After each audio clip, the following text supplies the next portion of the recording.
All right, our next speaker is going to be Lisetta Shaw in her final year of medical school. And after her, Christopher Hamlin, you're on deck. So come up and watch me remember to fix the mic. Is that good? Yeah. I don't see myself as a fearless person. I think I spend a lot of time being afraid, and I think part of that is just decisions I make. I do things that scare me a lot. I have jumped into rivers when it's been colder than 0 degrees out. I've backpacked out west where there are grizzly bears all by myself. I've stitched people's faces up all by myself without anybody there to help me. But when I kind of reflect on things, I think the time when I've been most afraid is my first day of school as a teacher. And it was a little bit of an interesting situation. I started teaching right out of college. I was 22 years old, and I left New England, where I'd lived all my life. I went down to Mississippi to a small cotton picking town. And, I was a little nervous coming in there, and we started teacher training, and we ran through things that we called extreme classroom management scenarios. So we practiced what to do if you're teaching class and a kid runs in the room and starts a cake fight. We practiced what to do if a kid stands up and knocks over their desk and starts cussing you out. So, I had some fear building up over this summer of sort of teacher boot camp. And then I go to my new school and I start meeting my new coworkers, and they all kind of look at me like I'm crazy, and they say, "You don't look a day older than 16. These kids are going to run you over."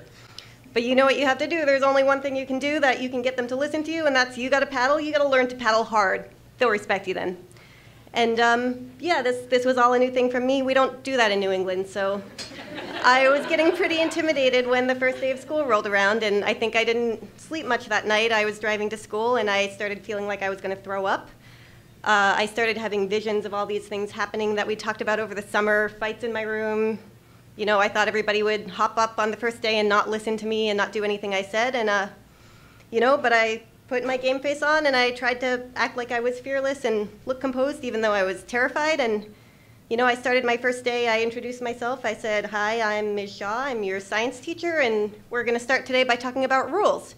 So my first rule for this classroom is we show respect. Who can raise their hand and tell me what respect is?" And the kids sat in their chairs. They listened, raised their hands. I thought, okay, no fights. People are staying in their seats. Everything's going good so far. And then I kind of ran into this new problem that I hadn't anticipated, which is I didn't understand half the things the kids said. So one kid raises his hand, and I called on him, and I said, "Yes, tell me what you think about respect." And he said, "It means no hagging." I said, "I'm sorry. Could you say that again?" And he said, "No hagging. You don't be trying to hag somebody." And I look around, and all the kids are nodding, and I'm feeling a little stupid here, so I say, yes, no hagging. Very good. What else do we have? And by the way, if you're curious, it means to mock somebody or provoke them in some way, make fun of a family member, make fun of their outfit, anything like that. One of the many things I learned that year. So I survived the first day, and there were no extreme classroom management moments.